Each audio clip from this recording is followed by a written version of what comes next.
What's happening? Of course, you know it's your boy B Hot Radio shouted. Hey man, I got my legendary family off in this thing. Big Gipp, James Worthy. What's good with it, fellas? What's happening? Hey man, this new project, Gipp and Worthy, y'all back at it again, man. Yeah, we back. 15 minutes of straight up funkin' here, fellas. 15 minutes of just feel good. Exactly. That's I had all a it chance is. to marinate on that thing, man. And I mean, I could just tell that y'all were going for something for the players in this thing. I mean, us players need something that we could ride to as well, man. Yeah. So, I mean, when y'all came together and started working on this project, first of all, what was it that made y'all get back together in the studio for it and break down the whole creative process behind it? Well, you know, we always had a good working relationship since, you know, the top of when we was already working. So it was like, look, let's just do a whole project. Yeah. You know what I mean? But just do something that's gonna feel good, something that's authentic. You know, we ain't chasing nothing. We ain't trying to be like nobody else. You know, we just went in there and just came up with some concepts that we thought would be relatable. Yeah. You know, primarily to the women. And we built on that. Get in here, Gipp. I mean, for the ladies, I mean, you had to just go ahead and let the player. You had to release the player in this thing. I think that this was the first project that I think that every song, I'm speaking to women, so, you know, like, I really wanted to dive into my emotions and just how I deal with women. I think I never did that before on record. So, you know, James brought it out me, man. We started, you know, like, of course, we started with Night Drive, and then we did his single, TikTok, the last record, and then now we just got another whole new 5 songs. So it's like, for me personally, I think this is my best work. This is my best work as far as being an MC outside of Goody Mob. That's right. You know, totally different from what I do with Goody Mob, and I think the fans themselves is gonna figure out that Gipp has another room that you might need to sit down and learn about. James, break down the creative process though, man. Those harmonies and all of that good stuff in there. How were you coming up with it, and then how were you relaying it to Gipp to let him know what he needed to bring on the tracks as well? Man, you know, I'm just a creative, man, so I just go in with concepts all the time, and, you know, whatever works or sticks, it'll stick. But, you know, in this case, we was just in, you know, communication a lot, and I just would call him, be like, look, I got this concept, I got this idea, what you think about it? You know, let's build on this. And then a lot of times I demo some stuff, and then I'll send it to him just to see what he would think. And then once we get in the studio, you know, we just perfect it. So that's kind of how we worked it. Like, it wasn't no sending files back and forth. Like, we was in the studio creating it from scratch. On the east side. On the east side. On the east side. Yeah. On Top of the World, Distance, some of my favorites off of the album, man. I mean, break those bangers down to me, man. And what is it that y'all really wanted the ladies to take from this, man? Shoot, man.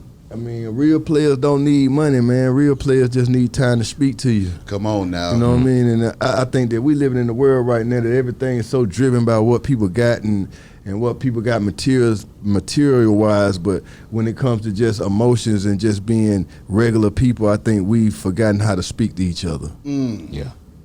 I mean, go deeper into that for me though, Gipp, because I mean, I've been talking to a lot of young players out here, and it's getting to the point to where they want to rent cars to go and get them an Instagram model because they ain't got the gift of gab no more, man. Yeah, man, you Ain't know, got no game. When you listen to, I tell them like this, man, a real player don't lead with his wallet. A real player lead with his style, with his finesse, with his charisma. You know what I mean? And I feel like this it's like, I just feel like we living in a world where people just have made material things bigger than just real things. And I think that's the reason why this album is gonna do so well out here, because we teaching these young cats how to speak to the women again, where a lot of people have forgot about how even to speak to women. I mean, y'all around here having sex to, you know, drill music, man. What's going on, man? like, you know what I mean? It's real common to know that these kids out here really having sex to drill music and shoot 'em up bang bang music. When I listen to Keith Sweat, Sade, and I'll Be Sure type stuff to get in that mode. And I think with me and James, I think we're gonna finally get this generation and this time in music, the music they need to listen to start, you know, renewing that relationship with women. Exactly. It's a difference between women and little girls. Come on now. And that's what we get in on the nail with that. We grown folk. James, how did you link up with Gipp, man? So, and this, I feel like one day this gonna be the famous story. I'm here for it. So basically, at the time I was working with Corrupt. Yeah. And Corrupt was pretty much recording at my studio for a while. Mm-hmm. And one day we were working on this record, which turned out to be Top of the World. We were all in the studio, we were working on this record. And he came to me, he said, look, man, what you think about putting Big Gipp on this? Mm-hmm. And I'm like, that's different. I would love to see what his tone would be on this. So he like, look, I'm gonna call him. So I'm like, all right, cool. So he called him, he said, look, Gipp gonna be here in 30 minutes. I'm like, all right, cool. So Gipp pulled up, wrote his verse right on the spot, and we were all on that record. My God. That's the first record we ever did all together. So it's the first time that I'm meeting him, and also the first time we worked together. Break down the chemistry though as well, because I mean, for y'all to drop that record and then realize that, hey man, we need to put an EP together behind this thing. I think we got something going in here. So really, I mean, it was more of a connection thing. You know what I mean? Like we got cool from that first time, and then we just kept in communication. And then I hit him one day. I said, look, man, let's do some more records. You know what I mean? I would love to do some work with you. And that turned into us doing Night Drive. And then from Night Drive, that turned into us doing TikTok for my single. And then we just kept working from there. Yeah, just talk about the collaborating though, man, because I mean, you are a straight up collaborator from Gipp and Daz, the Goody Mob, James Worthy. I mean, what is it like with you getting in the studio with different artists and just expressing yourself in different ways and stretching yourself out at the same time? It helps me just stay relevant in a world that's moving so fast, because, I would just tell the young kids right now, man, don't nothing get old but your mind. But if you exercise your talents, that'll take care of you for the rest of your life. That's right. It's like in music, you only out of touch when you don't pay attention to it. Musicians get to the point where we want to turn it off and just live a regular life so we can reboot to figure out what's next. And a lot of times, a lot of people, to be able to turn rap back on, turn music back on, and get back into the groove of things and accepting where we are and being able to move with that, a lot of people, they just turn away from it because it's not what they used to. Yeah. And with me, I just think it's a challenge to me, because I always want to just let those that speak on the industry needing so much help. I'm an artist that I don't need help. I just got to lock into what I'm doing. And what I write is only special to me. Couldn't nobody really write for Gipp. So when I exercise that and then find somebody as great as James that understands music, melodies, concepts, it makes it easier for me just to be Gipp. Exactly.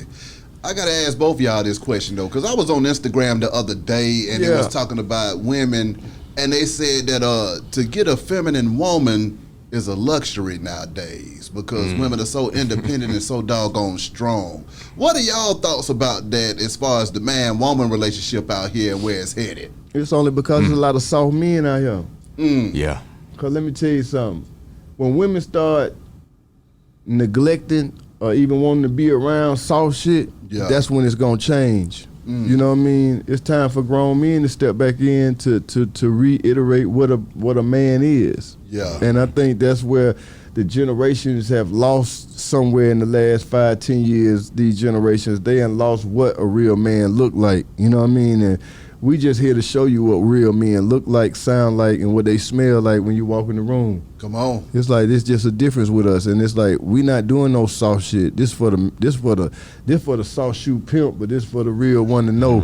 You know, you listen to this music, you gonna get what you want, and you ain't got to show your wallet, cause you gonna have the words to say to her. Exactly. What about you, James? How you feel? I mean, I gotta second that. I mean, you know, like you said, there's a lot of soft men out here, and it's a lot of women that just accept that. You know what I mean? Right. And I think, like, you know, what we doing right now, we just kind of like setting a new blueprint for men and women. You know what I mean? Because a lot of what we talking about is relatability for them.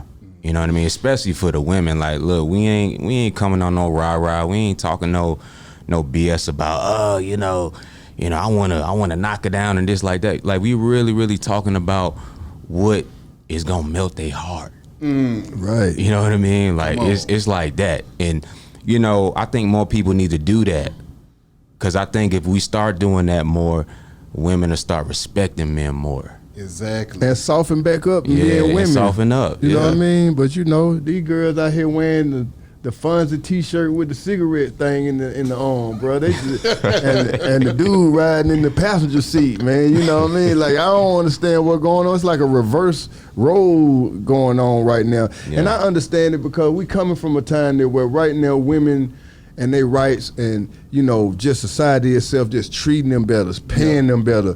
You know, shoot, a lot of girls around here, you know, they got the Benz, they got the house, and a lot of dudes right now, they don't have that. So, you know, it's a lot of dudes driving girl cars and in the passenger seats, and I just think that's just making us look real soft because we the ones supposed to be out there getting to the bread. And I think in this new world, you know, since it's so easy and a lot of these women are really making a lot of money, I just think, you know, these folk would just say, man, shoot, let me just sign up to be the trad man. I'm good, you know, and I just don't understand that, never lived that. And my father didn't get that to me, and I ain't see that from him, so it can't be what I give to when people see me.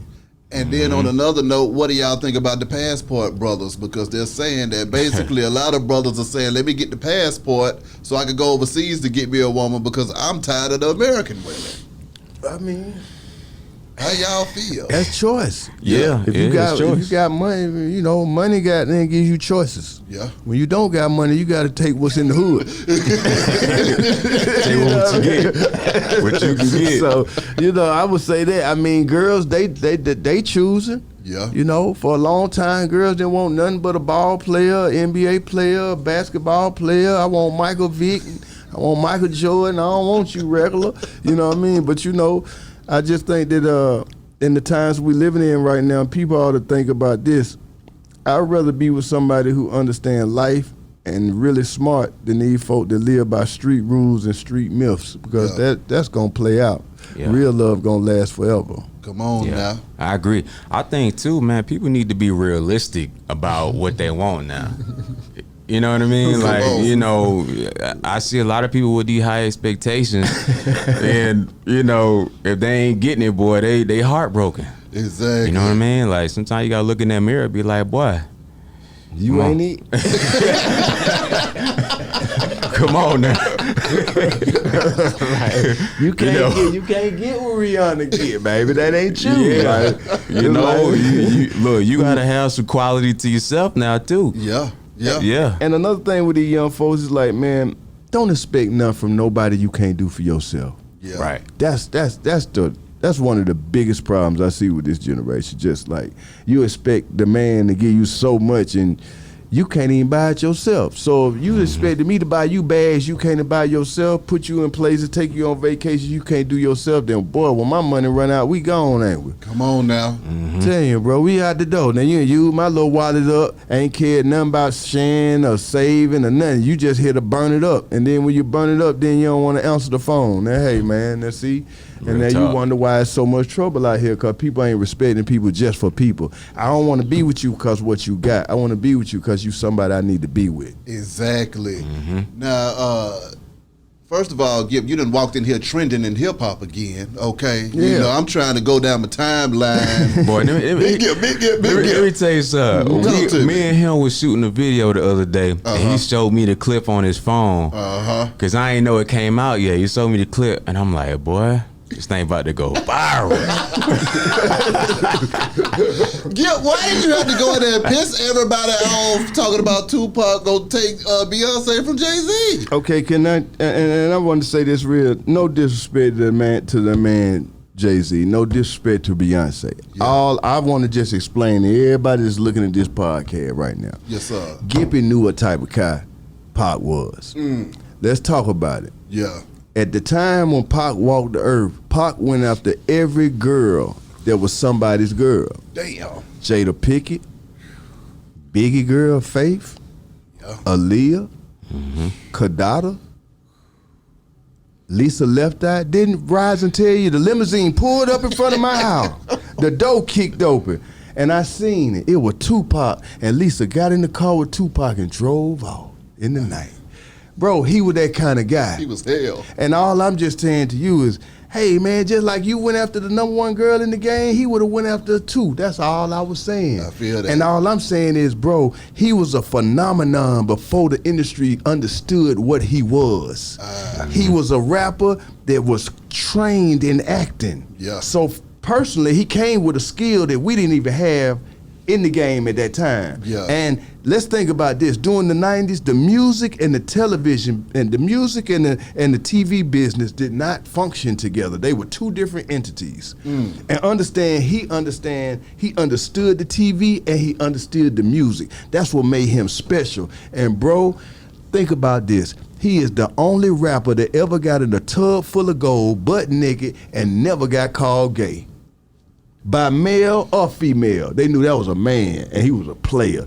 Now, let me give you an example of how he played. Yeah. When I walked into that studio with him and he first played Hit 'Em Up for me. Yeah. He talking about this man's wife, right? Yeah.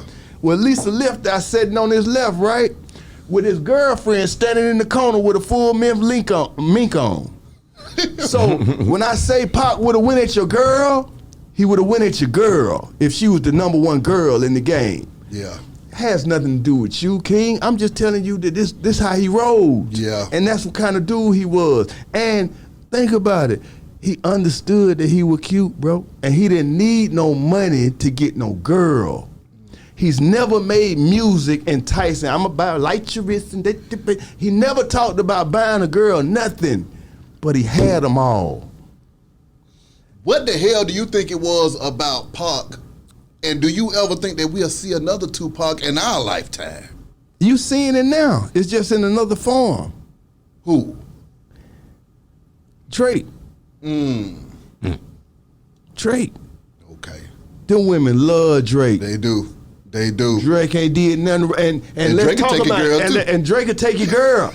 You know what I mean? Drake will take your girl. And another thing is, hey Any man, actor. have you ever seen and he an actor? And that's all I was saying. He was a triple threat, and the game hadn't seen a triple threat before Pop. Yeah. Okay? Yeah. So when you say, hey man, you the guy, yeah, you getting the money, yeah, but hey bruh, nobody seen that man, nobody ever seen the way he put out music, doing movies, going to jail, coming back home, still having number one records. Bro, you been out the whole time, you know what I mean? Yeah. You rapped about one thing the whole time. This man has a spectrum of different subjects he talked about as an artist, and they was never talking about dealing drugs. Yeah. So when you ask me who was the biggest artist, the guy that didn't talk about one thing the whole time, he talked with his heart.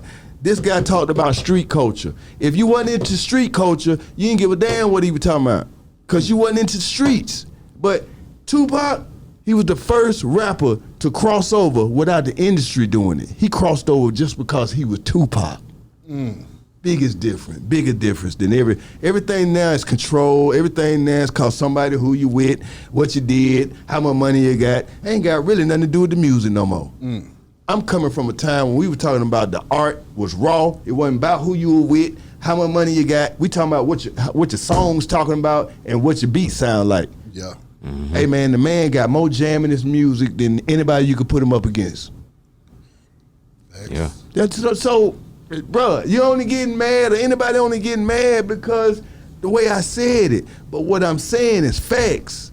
And he went after one of the biggest people in New York at the time, Biggie Smalls. When he played that record, Hit 'Em Up, he was playing it from fact. Now, 20 years, people been around here lying, talking about he lying, I wasn't never out there. But now you look at a interview from Corrupt the other day, he was like, she was around there, folk. We just didn't want to say nothing. She was around. My God. So at the end of the day, the Gipp lie, I just told you the truth. You don't want to hear it. You want to hear a remix. I ain't doing that, bro. This is the South, bro. The South don't got no king. It don't. So when you come out trying to be the king over everybody because of your business, that's cool, but I ain't got to accept it.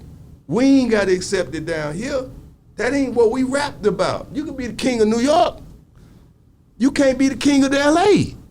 So let's keep this shit funky. Don't get mad because hey man, I'm from the 80s, man. I'm from the 70s, man. I don't do no dick riding. I don't stroke, no scrotum. Money is money. We gonna still all die broke. Yeah. So for those that need to be in the presence of another man to make themselves feel this and that, I don't need that, partner. I was raised by a dad. I ain't coming to the music business to find one. Well, you just woke me out with that last statement, though, Gipp, when you said we all gonna die broke. You just fucked me up with what you just said right there. Yeah, man. That shit don't matter, man. That shit only for the newspaper and the people that care. My God. Now, I got to ask you also about that top 50. And I still don't have no problem. I don't got no problem, man. I think Jay-Z is one of the greatest artists ever touched the mic. Yeah. And what he do. But being a triple threat, no, that wasn't him. He had to get better on stage, better songs, better features. Shit, you did something that nobody ever seen. You hooked up with an R&B star from the South, okay? Put that South and that North together, and now we got a conglomerate. Great for music, everything, but Pac was that by himself. And that's all I'm saying to everybody. If you didn't know him, you can't say. If you didn't live back then, you can't say. If you living there, you can see everything Jay doing, that's cool. But I'm saying, bro, I lived then before them people understood with that, and he had that then without them folk help. So no, bro, no, can't be no number one of all the hip hop, not over this, cause brothers in the South didn't even rap like y'all. So how can we even be on the list? We need to do a north list, a South list, and a West list, period. And on the West, you think you gonna be number one? Over Easy, a Dr. Dre, a Cube? You're not. So that's all I was saying, was just saying, bro, like, this shit is opinion. It's great marketing. Yeah. I love it. But, hey, man, Gippy been talking like this since I came in the game, and it ain't gonna change. Okay, when you speak of those lists, first of all, Lil Wayne had a list. Goody Mob was in his top 5. I just talked to D-Rock from the Yin Yang the other day. Goody Mob was in their top 3. But then when I talked to D-Rock, he said something that struck me. He said, I don't even want to do a hip-hop list because they tried to say we wasn't hip-hop. So that's what I was saying. I don't want to hear that. That's why you can't put us under you. That's why you can't put us in your list. You can't put us under you. We wasn't accepted. We created our own. This our own kingdom. This our own stats. You can't put us on no list with y'all and think we gonna respect it and accept it. No, nigga, I was here with you. No, I'm glad things worked out for you, but you not gonna belittle my region just cause it's gonna make other people feel bigger and better. Cause if you look at the southern region, if it weren't for the southern region, hey man, hip hop would have been dead. All the stars come out the South. Even the stars on Rock Nation right now from Memphis come out the South. So man, don't you can't do that when you talking to a dude that walked the earth before you was Jay-Z. Who are your top 5 though, Gipp? I don't have no top 5. The top 5 are the ones that I learned the most from. Man, you can't do nothing but say Chuck D, Ice-T, KRS-One, Rakim, Groups, Fat Boys, Houdini. Yeah. It's like, it ain't no top 5, cause what? I could listen to all 5 of them and got 5, 6 different ways of what hip hop's supposed to sound like. So who the fuck saying who the best? That's for one man to stroke his dick and everybody to look about it. I ain't with that. I ain't with that. This hip hop. Everybody number one. Not no one person because you made some money outside. And for those that live by those drug dealer culture and drug dealer ideas and myths, cool. That's your daddy. My father raised me differently. So don't get mad because I don't recognize that. That's it. That's it. All I'm saying is that don't belittle all these men that were walking this shit and knowing that you had to get better as time went on. Like, you didn't just come out here with just fire. You know what I mean? You had to, as time went on, things happened for you. Shit, you moved here, moved there. Great moves. Woo. Great moves for hip hop, man. You showed people how to be a businessman more than an artist. Be an artist, but be a businessman too. God damn it, Jay, I love you for that. But goddamn, man, that don't mean that you can just Sean, I ain't never seen nobody like Drake stay hot for 10 years. Did he do that? He didn't do that. There's plenty of time people were hotter than Jay-Z. Hey man, 50 Cent been the biggest thing come out of New York.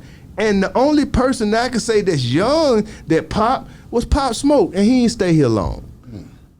So, but if I look at the Billboard, NBA YoungBoy, the biggest selling hip hop artist, bigger than Drake, bigger than Future, and then, hey man, you gonna just act like Future ain't did what Future did?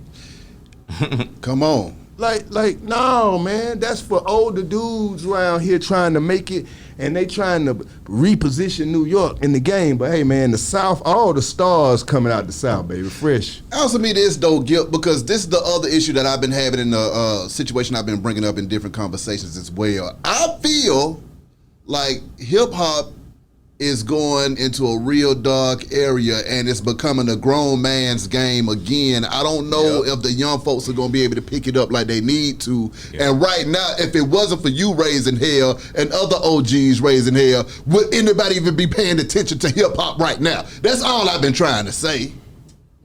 How do you feel about it? I just feel like, man, you can't stop what is. Yeah.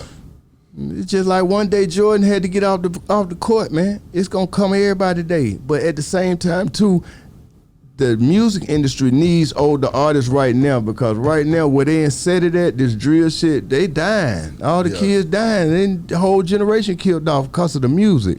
So if I look at it and go back in my as me as a child looking at hip hop and seeing Grandmaster Flash, them doing their thing on TV. It's like, those were grown men. Yeah. And it's time that grown men get back here and redirect the culture, because at the end of the day, the other people that don't look like us, we just money to them. And they gonna feed our community the worst, never the best. When Takeoff passed, how did that impact you seeing that, and then coming from a legendary group yourself and having all of the members still here and thriving? How did that make you feel to see the Migos lose Takeoff, man? I mean, it's what I always want the youngsters to understand, man. Fix it. Because sometimes, some situations you can't. And this is one of them situations, you can't fix it.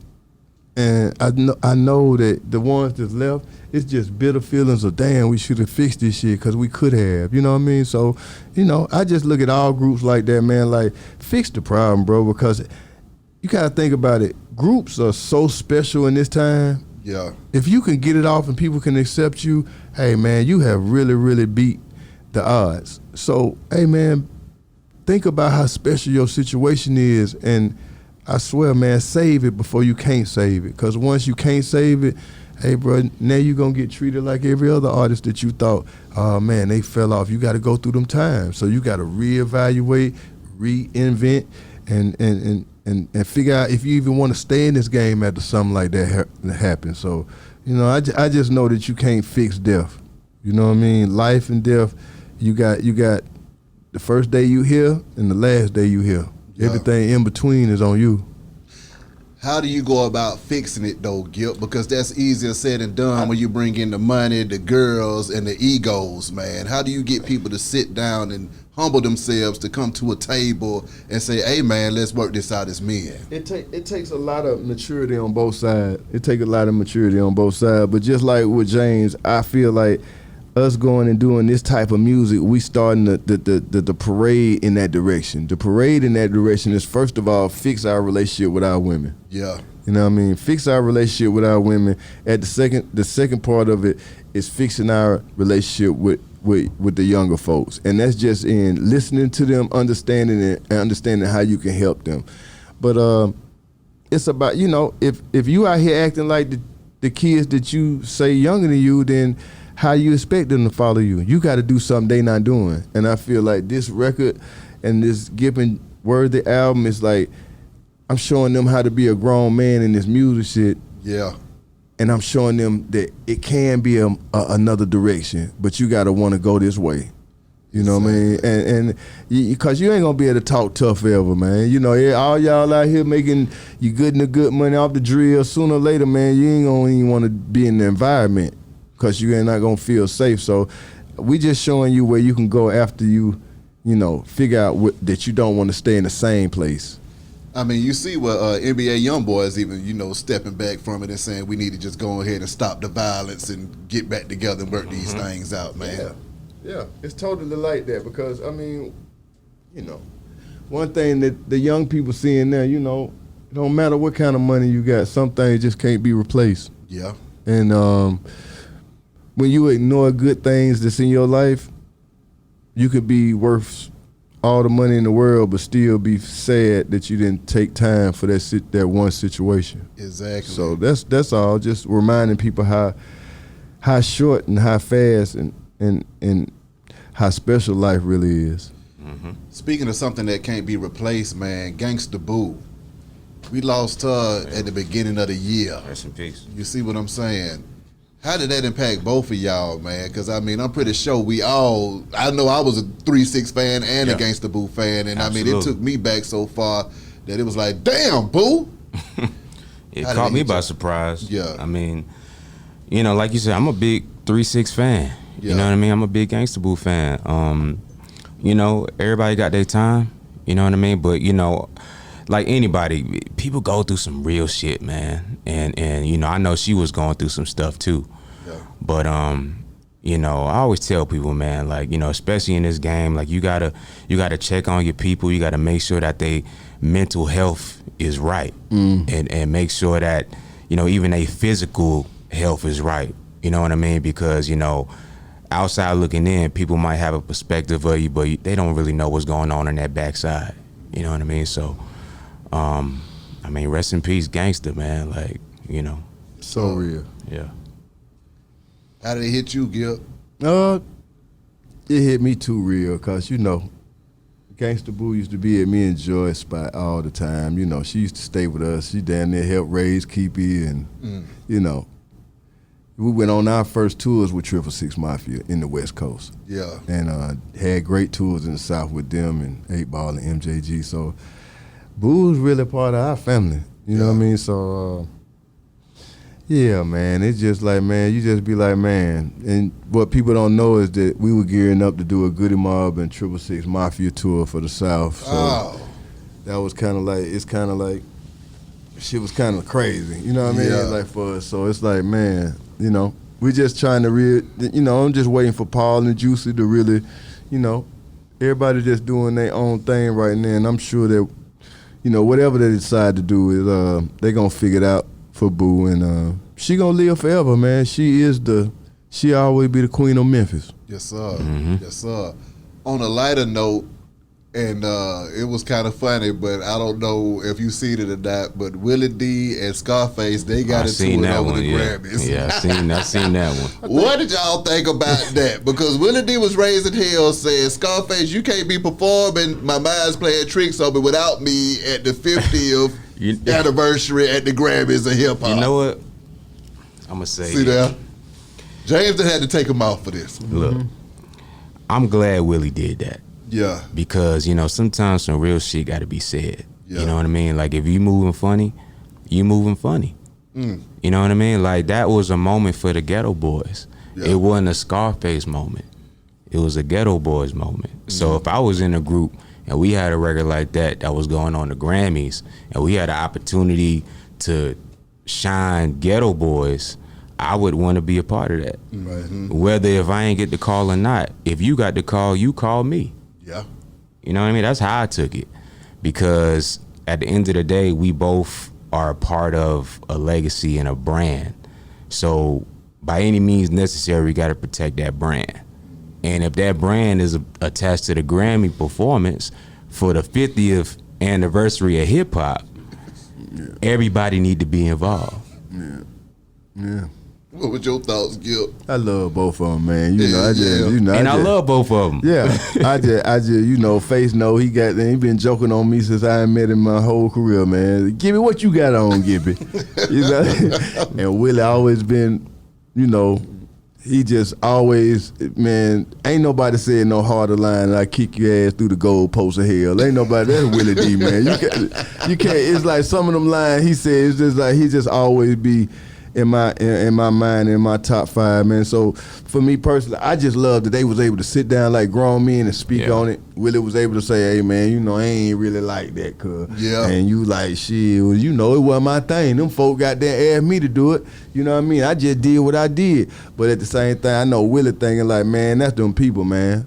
That's them people. They like who they like and they want to fuck with who they like. But that was a situation that you could have just said, hey, check this out. We ain't doing it unless we get Willie here. Because Bushwick ain't here in real life. So I need Willie here to make this right for our group. So that's all. You know, I understood both sides. But at the same time, I know, and Face know too, man, they put you in them situations. They put you in them situations to make you have to go for self, and we ain't got time for that. We just got we just make you choose sides. You know what I mean? It's all they make you choose sides, and sometimes you being put into that position, you know, you could walk away and not do it, but you know, staying and doing it, it still helps the group in the long run because people got to see and hear from the Ghetto Boys and a member of Ghetto Boys at the Grammys. So that's the part.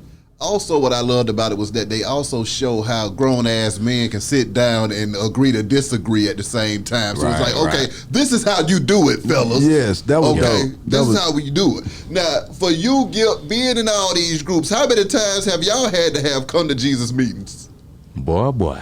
That shit's still going on. Hey, it's just going on. It's just it's been going on for a long time, bro. But it's been a song and dance, but it's been a great one because you know sometimes, you know, being that artist and it's all on you and you having to make a choice for yourself. Sometimes in groups, it really does put people in situations emotionally and physically, you know what I mean? Because, you know, like it's like people just want one person and not everybody else. Or some people ain't built enough stuff up on their own to have weight in certain situations. So, you know, it's a real task. But, you know, just like how they had to sit down and speak on it, that's the same way. Because it's been times, you know, our members will be like, yo, dude, like, I got a tour over here. I got to go do this. And I can't help it, Gibby, you know what I mean? Yep. And at the same time, you know on both sides of the coin, you like, hey, bro, like, you got to go get the money, man. That's just, to me, that's just making everybody else work harder. Yeah. Work harder. If you want what he got, or you want the kind of attention 3,000 get, or Big get, you got to work like they work. And you got to get the records like they got, because it's only the records that's going to change that situation. Yeah. You know what I mean? Like, if people ain't had 5, 6 big records and you ain't had one, everybody going to want to talk to that man. Yeah. Makes sense for the promoter, makes sense for the audience. You know what I mean? You got to take your feelings out of it and be like, okay, cool, I can't be mad at that man. Maybe I need to be working while he's sleeping. Come on now. And then maybe I can catch my record and then, hey, man, they going to call me directly and not just him. Exactly. That's all. You just got to build your weight up, baby. You know what I mean? Get your weight up. Because this man, to me, he just made me realize that I could write certain records that I didn't even really feel like. Because, you know, when it goes to the slow things, I can go Beautiful Skin. Yeah. You know, I did that, but I was also doing that in the mind that I was married. And I'm talking to my wife. Yeah. You know what I mean? So now this is the first time I got a whole project where I get to talk to all the girls. I'm like, shit. Yeah. I'm here. so it was kind of like, this is the part that James put on me that I was just like, oh man, it kind of feel good. Oh, this what Drake feel like. Oh, okay, Drake over there hollering, he's I like this feeling. You rapping to him all day trying to be the toughest and who sold this, and he over here like, boy, I'm popping to these girls. Come on now. You know what I mean? Man, y'all doing too much. And I'm still making twice y'all money. Come on, so, man. you know, this is what this man teaching me, like, hey, man, Gil, we going that away. Yep. And I mean, for us right now,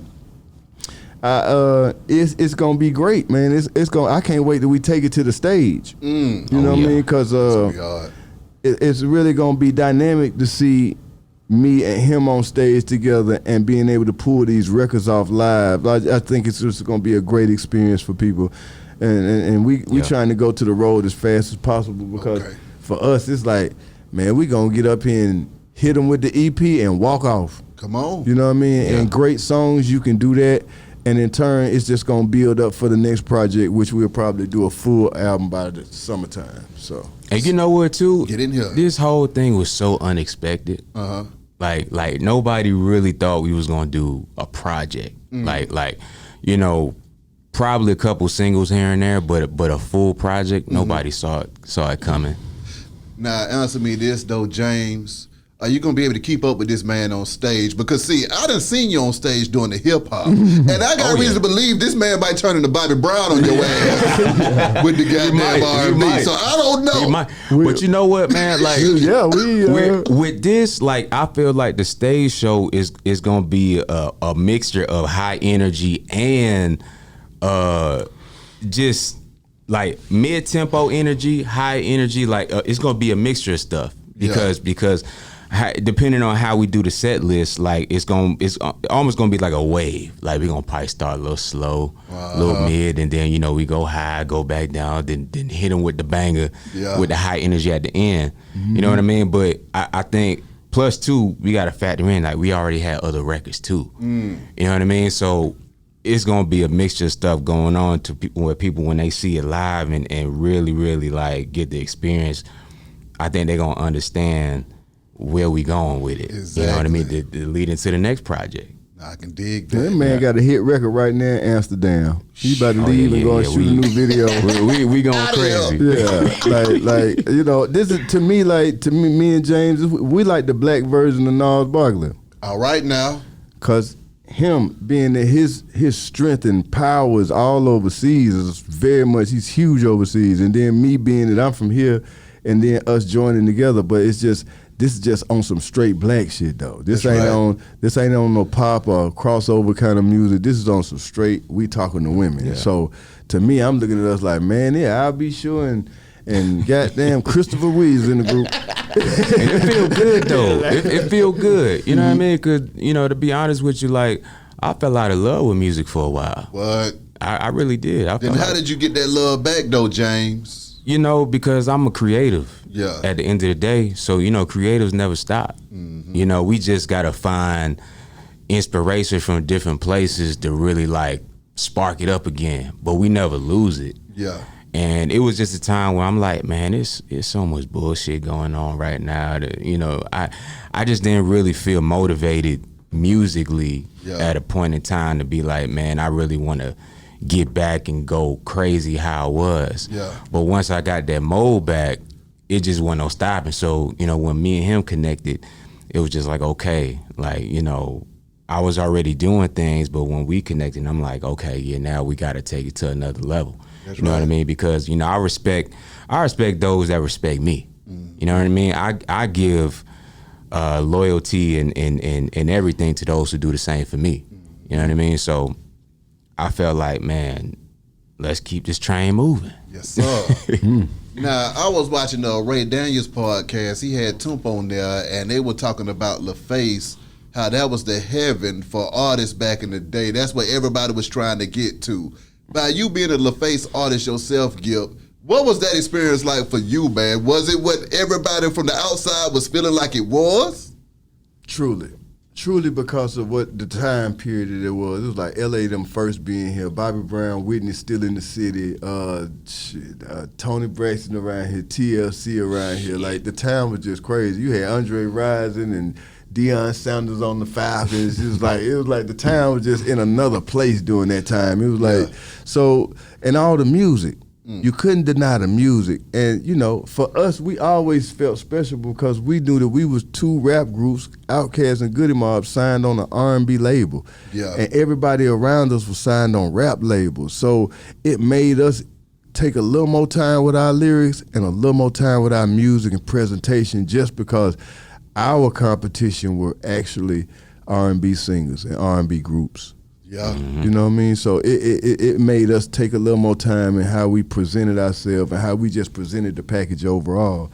So, we always had to make sure like the Slumptionary and everything like that. Man, we couldn't sing, but we also could bring our culture and what we was into more into the album and more into the packaging. So I just think it just made us just present ourselves at our best. during those times. What kind of game were y'all getting from Babyface in LA at that time too, man? Well, we really never got a lot of game from Babyface because as we see, man, OG still on the stage, still walking the red carpet. Yeah. He still very much wanted to be an artist. So, Yeah. you know, during that hot period, he damn near went back to LA and started messing with the movie Souls Food and all that. Yeah. And LA really was like the guy that was in the trenches with the artists and really like, yo, what y'all doing, what y'all listening to, let me hear some music, I like this, I don't like that, you know what I mean? So with LA always being there and being able to go to LA house and Organized Noise, mixing records and everything at his house and going from there to the new house to the new publishing, you just watched Atlanta just grow into so many different, you know, departments where it was just about record companies and labels. Now we're talking about movie production and talking about publishing companies. You actually got to see the growth of where you could go, and just from being a regular record company. Now he got publishing companies. So it's like, and first one to sign Beyonce, give her real money, and a lot of people around here, Shakespeare and Sean the Penn. It's like you really got to see him, you know, go from this situation to that situation. But the greatest thing I could say about L.A. Reid is that L.A. Reid took care of his artists. L.A. Reid probably made more millionaires in the city of Atlanta than any other exec. And you got to take your hat off to somebody that really came here and got in the trenches with this city and turned regular kids into worldwide stars. He did that. Come on now. Now, lately, a lot of people have been selling their catalogs, Gipp. What are your thoughts about that when people are going ahead and saying, you know what, I'm just going ahead and give up this catalog and run off with these hundreds of millions and live my life? I mean, I'm with James, and James like, man, I ain't really doing that. Yeah. And I said, man, we ain't really doing it either. Like for me personally, I mean, one thing, shout out to Isaac Hayes, man. He really being an educator on that Instagram, letting people know that this subscription thing going up, the more people that subscribe, it's going to double the money if you hold on to it for the right time. And maybe right now, not the right time. You know, some people sold out for the 30s and 40 millions. That's cool, you know what I mean? But, you know, like Justin Bieber sold his for 500 million. So for me personally, I'm like, hey man, maybe you need to get some bigger songs before you do that. Cause it seems like, you know, the 20s, 30s, and 40s seem like small change compared to everybody else now. I gotta ask this though, did he get the 500 because he was Justin Bieber? Hey man, with coach He but fit the complexion for the affection. I mean, but that might be. I mean, that's just like everything else, you know what I mean? You know that's what that's gonna be. But, you know, when coach them get 300 million, I'm like, hey man, that's close enough for me, you know. we in the country, you know. That 300 gonna for the whole state. It's gonna stretch like that 500 for real. Come on now. So I mean, I don't know, you know, when you able to watch even just coach them do what they did, Migos, Lil Baby, the City Girls, and then be able to do the, you know, a lot of people gonna have qualms about, you know, we always build the stuff up to sell it. Everybody sell it, baby. It's business. It's like, don't nobody own they sell. Somebody might own the NFL and the NBA and you don't know it. But it say NBA, NFL. So I'm like, business is business. And at the end of the day, the number one rule of business is build it up to sell it. Come on now. You know, keep a little bit on the end. You know, but at the end of the day, you build something up to sell it, so it gives you funds to go and do something else. So that's just the object and the really bottom line of business, you know. And then some people take it like, I'm building it up so I could walk away forever. Yeah. And I can go live on 20 acres, chill out, go to the grocery store every day and drive a pickup truck and put on overall. I ain't gonna never go broke. And I'm cool. And I'm happy with life. And I don't need to be in the entertainment world to feel like I'm living. You know, that's the difference with some people. Some people feel like they got to be in these folk faces. They got to be in these places. They got to be at these parties. And I'm one of them artists that, no, you don't. Yeah. You know what I mean? No, you don't. Because once you go past 55, now, really, once you past 45, man, I'm not playing no high school games, no way. So a lot of this shit be high school shit to me. So, you know, if you really feel like you got to be in the presence of another man to make you feel better about yourself, then you need to do a lot of self-evaluation. You know what, you just hit one of my questions I was going to ask you though, Gipp. Once you pass that 45, a lot of these artists don't get a chance to pass 45. What were the revelations that you had as you turned 45 that changed the trajectory of your life going forward after that point, and the revelations on looking back on them last 45 years that you saw a little bit more clear, but that 2020? Just that the world don't stop. Me meeting James is another proven fact of that. Like, a person can come in your life and change your whole view of things. You know, some people might be like, man, it's time to go and put the pen down, go and chill on out. Well, check this out, man. It ain't. If you can make a song right that makes somebody sing and dance and feel good, that means you have been sent here to do a specific thing. So once you understand that, do that. You know, it don't got nothing to do with the opinions of others. I done did more than most people can say they done did in their career. I done had 2 or 3 careers in my time. So with that being said, I just think I embarked upon another career at being an R&B singer. So for me, I'm like, hey man, this shit fun, it feel good. We about to go out here and do it. And as I think about all the heroes that came before me, hey man, the OJs were not children. The Temptations were not children. You know what I mean? Everything that we looked at in our community as being great were never children. Those were grown men. And I feel like that's where our industry has been lacking for a long time, because, you know, a lot of these people want to use our kids because they know that they're not educated. So, and the industry right now is putting out this message like, oh, the artists need to get out of the way. But that's only because y'all can just rape and just fuck over these young folk.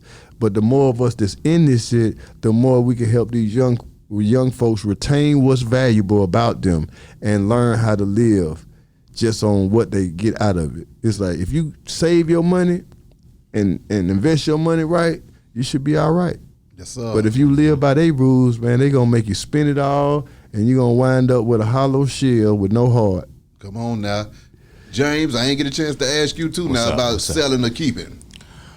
Man, you know, I ain't never been a big advocate of selling, you know, your personal property, you know, because I look at your catalog as your personal property. You know what I mean? Like, I would never really do that, because I always, you know, I've always looked at the industry as it's forever changing, right? And it's gonna come a time to where, like, it's gonna be more valuable than ever, right? So I wouldn't even think about selling nothing right now. It's really all about making your catalog as big as it could possibly be, because the more quantity and the more equity you put into your catalog, why would I sell it right now? I think people just get scared that they don't have what's in front of them right now, to where, like, they feel like that's their only option. Yeah. And with me, like, I'm like, look, I'm gonna make options. I'm gonna make opportunities. Come on. And that ain't the option right now. Right. In latest news in the ATL, Young Thug is bringing out the big guns with Leo Cohen and Kevin Lyles to hit the witness stand. Do you think that they're going to be able to help the situation? I don't know, because I really don't know. I just don't know if 2 people from out of town going to have something to do with folks that stay here in Atlanta. Like, if you ain't stay in these communities, these folks say they raised hell in and they don't give a fuck what you talking about. You just standing up there talking. If you don't really know what's been going on in these streets, then you just up here just trying to protect your investment. That's it. Yeah, I feel the same. But at the end of the day, do you really care? I don't know. Because if you really care, you would have got in the middle of it and told them, chill out. You're going to get yourself locked up.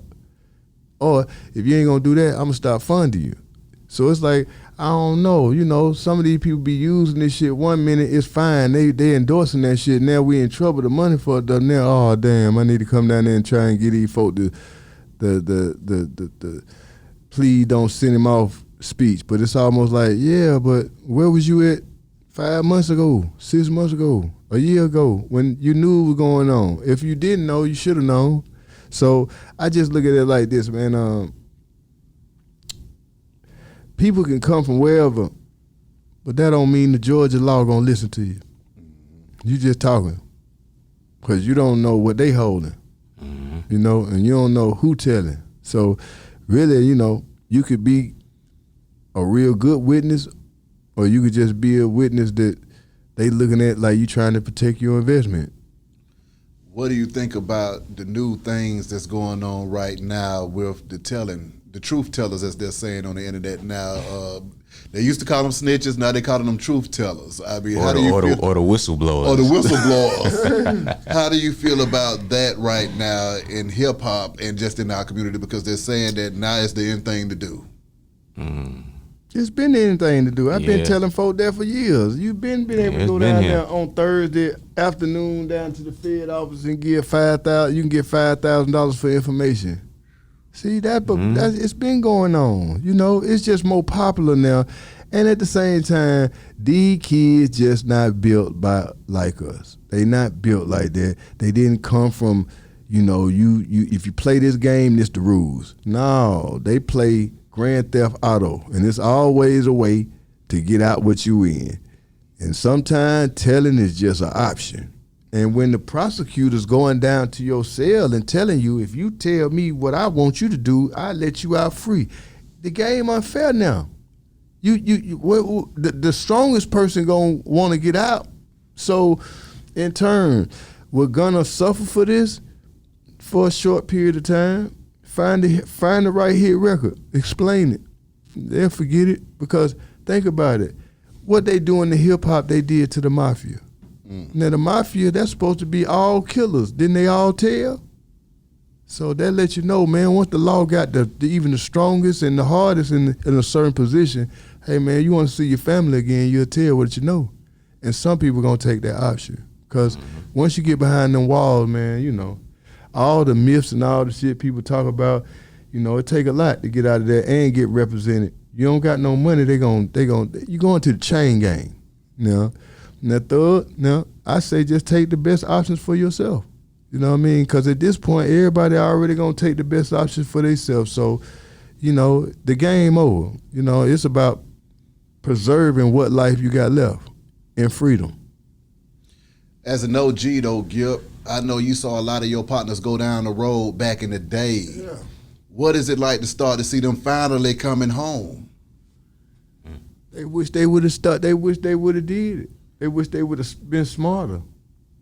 See, I did a lot, bro. I did a whole bunch of shit, man. I've been involved with a lot of shit, but Gippy always, for some reason, knew when to walk away.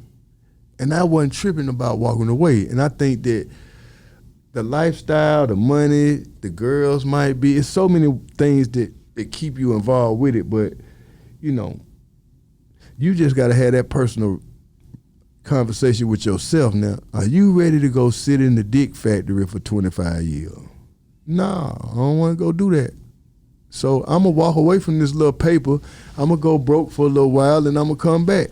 But understand, that's what it is. It's the dick factory for the fools. and hey, man, if you put yourself in a certain situation, you know, they look at you. I'm looking at niggas in jail right now. They making jail look like they at summer camp. Niggas cooking hair, quarter. Grilling hibachi. You know what I mean? Hibachi, quarter chickens, man. They got, you know, got a salad up in the cell. I'm like, man, like, y'all making prison look like it's fun, bro. And don't y'all think this shit is by design? Like, they giving y'all phones y'all in there dancing and going on, everything, doing that. Hey, y'all like, man, like, when did jail get so fun? Like, so for me personally, I'm thinking like, but y'all tripping, bro. Yep. Y'all tripping. This is how dumb and dumbfounded we are at this point, because we have taken the worst of the worst and figured out some kind of way to celebrate it. Yep. And that's sad. Very. When you look at just the history of hip-hop, your Tupacs and your Pimp C's, man, how do you think hip-hop would be different right now if both of them were still alive and around? Add Biggie, too. Biggie was special. Because Biggie knew he already knew that other regions were going to come up. And he already knew how to respect them and put them in songs to let them know that he was listening to their music. So he was definitely ahead of his time. I just think that a lot of this posturing that's going on with a lot of these artists out here, you know, that I know for years and years did not get along, did not big up nobody. You can just see all the motherfuckers that's paid for. I just know Tupac and I know Pimp C would call y'all out by names. Y'all really look like some hoes right now. You know what I mean? Y'all look like some hoes. I just want to tell y'all. You know what I mean? So, hey, man, it's cool. Man, money is some people's God, man. They'll do anything for it, and anything they got to do for it, they going to do it. But, hey, man, some people just don't live by them rules, man. You know, I don't live by them rules. I don't care nothing about no money, man. So if that's what you lead by and that's what you preach, then, man, I'm not your disciple and I'm not in your goddamn congregation. I'm outside. You know what I mean? So, you know what I mean? I'm just not with that, you know? Because I know that the higher-ups in New York, that's all they preach. That's what they wanted to break us with. They wanted to take the love of people and community out of hip-hop and put money in it. And what has it done? It's just poisoned us all. And now we got girls rapping like dudes. We got songs about fuck you, fuck me, and this supposed to be a song? Like, what the fuck it is? But I'm like, look how it's going. It's about anything that got to do with some money is where you want to be. And it's like, man, that's kind of like, you know, when we came in, the money wasn't even what we were looking for. We were looking for respect and trying to be amongst the greats. And I just think, you know, the funny faces and jumped in here and really poisoned the game, where it's just made everybody, you know, just money hungry driven, and that's all we talking about. And that's the reason why the music ain't selling, because everybody talking about the same shit. And why? Because these people in these buildings telling them what to rap about. When in my time, they didn't have nothing to say. They just give us the money and we do what we do. And that's just the difference. But see, I have to say this to you though, Gipp. I have to thank you for still being a voice. You know, cell therapy was a voice for me when I was a young man. Like I tell folks when I come in here every week, that album Save My Goddamn Life, my favorite album all goddamn time, okay? You put me on the island by my goddamn self, and they say you can only bring one record with you. I'm bringing soul food with me, okay? The artistry that y'all brought to the game, I mean, it'll live forever. You see what I'm saying? What do you think happened to the artistry in the game, and why we need the Andres, we need the big boys, we need everybody, we need the CeeLos, we need everybody to be out here on this front line, especially at a time like this right now because it's wide open for Right. Why the hell do you think we can't get everybody back out here on this front line at the same damn time? Ego. Yeah. Yeah, ego plays a big part of a lot of this shit, bro. Like, ego, and then these people ostracizing people from their crews. You know, these people don't even be around while you coming up, man, and all of a sudden they come in the room, they pick one dude, and you the great. Well, you the best. Everybody else ain't shit. Yeah. It's like, it's always this one motherfucker that don't nobody know, don't even look like us, but telling this motherfucker he the greatest, and he sucked that shit up, and then it just turns, it makes a lot of things wrong because, you know, them people are great, and the ones y'all pick are the ones. But understand, bro, a lot of times it be the people around them that they taking a little bit from. They just getting recognized for other people's talent. And because you might be the one that they like. But think about it, you take them people away from around them, then they ain't the same talent. You like, well, shit, where all the flash shit? Oh, it ain't nobody to steal from, huh?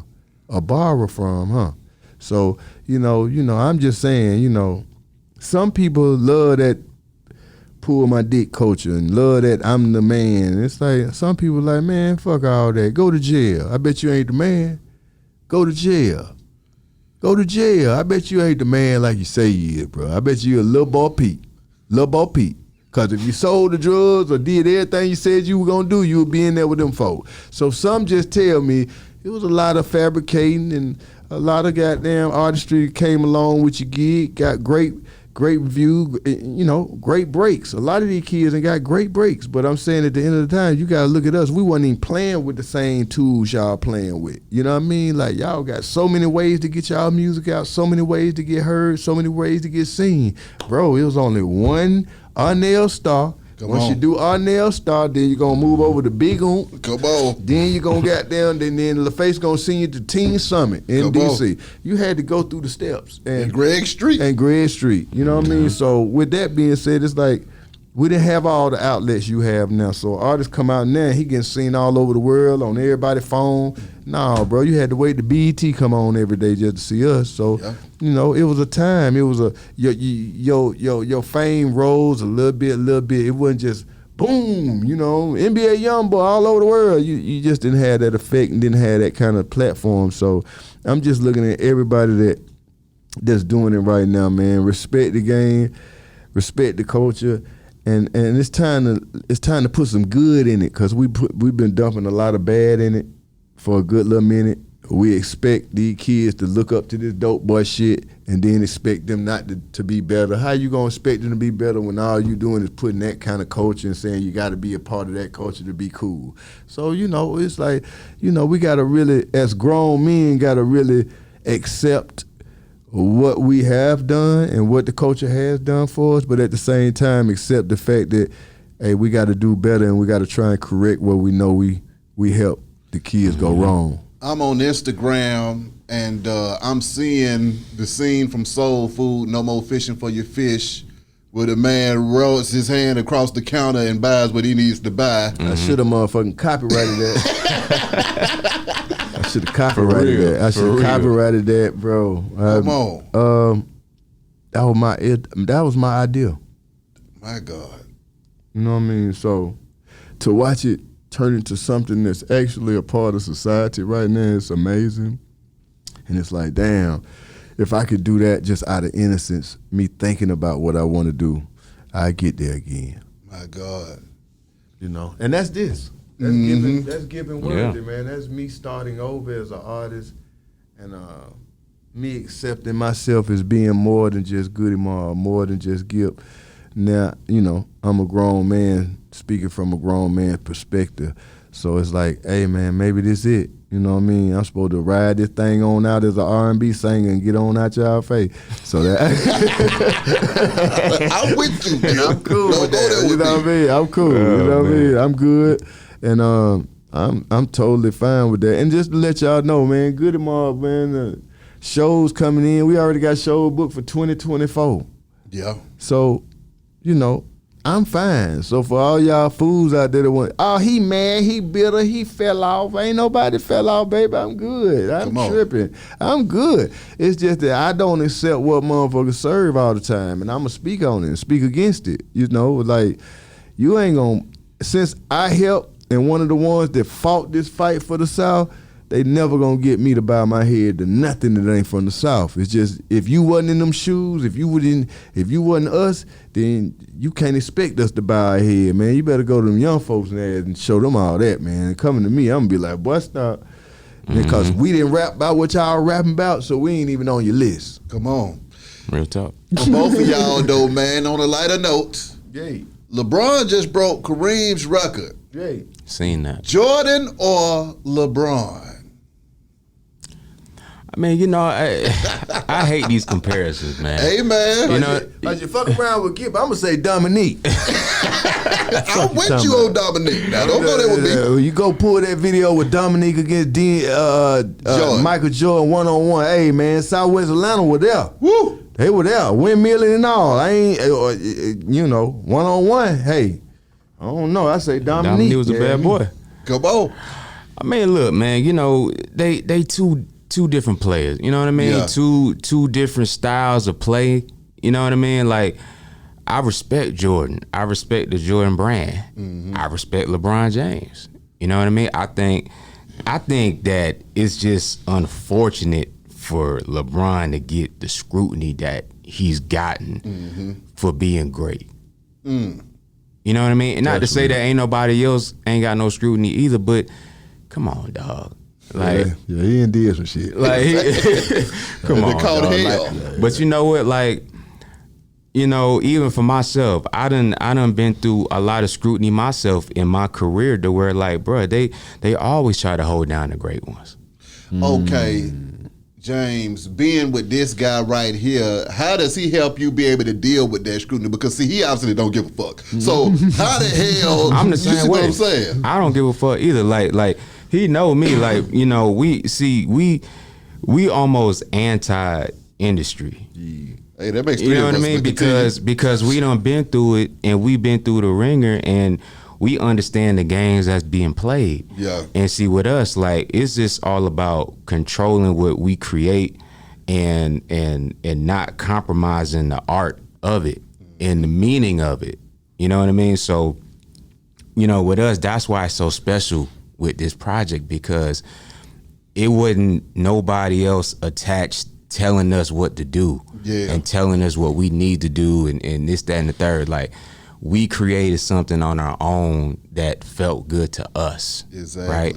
And we didn't go into it saying like, look, all right, we gotta make a club record. We gotta make a radio record that's gonna appeal to the masses and to the women, blah, blah, blah. I said, look, we gonna talk to the bees. We gonna talk to them. The baddies.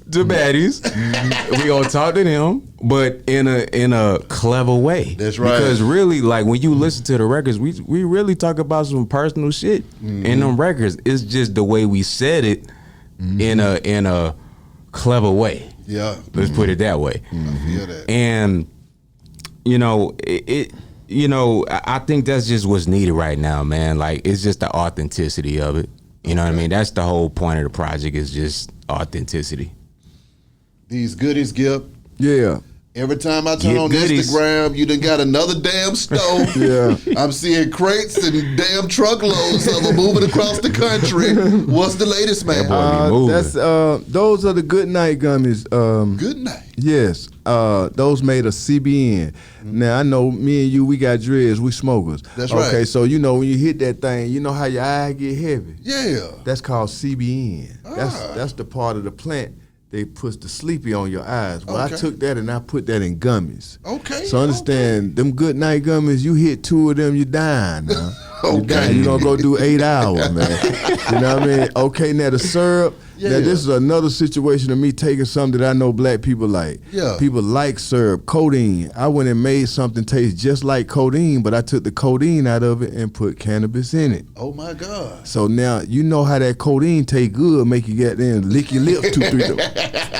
Yeah, but that right there do the same thing. That you could take that, you could put that in your ice cream and your Yeah. favorite drink, whatever. It's gonna put that blueberry on it, and man, you ain't gonna do nothing but go down for about 8, 9 hours. That's syrup. That's sipping on syrup the correct way though. I feel that. I That feel new that. syrup. You know what I mean? We getting good rest. It's healthy, and everything about it is me. Like I found the color, I found the taste, and we created it. So it's like that's just more to come. There's more to come, man. Exactly. Fellas, appreciate y'all coming through this thing Oh, and kicking man, it's flavor all with love. a player today, man. Look, I said we gotta come to Beehive. Come man. on We now. gotta come to Beehive. Come on now. If you didn't, I was going to find you. Right, sooner or later. I'm talking about Boy, we gotta talk about this. we gotta talk about this. Exactly. How can these folks contact y'all? And is there anything that y'all want y'all fans to know, man? Man, all I want y'all to know is Friday. Yeah, Friday. Go get that Gipp and Worthy Friday. Come on now. That's it. February That's it. 17th. The new LP, the new EP we putting out Friday. You can find Gipp everywhere on Gipp Goodies platform, my name.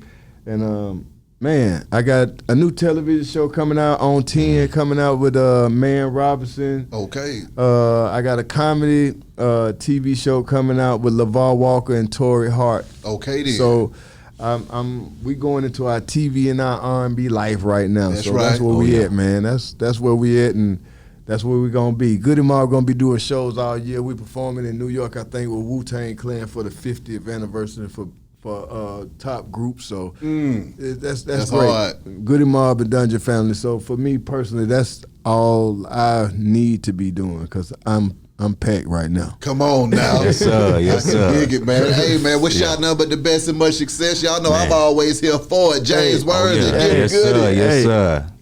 Holla at you in a minute. You see? Hey. We go. We gone.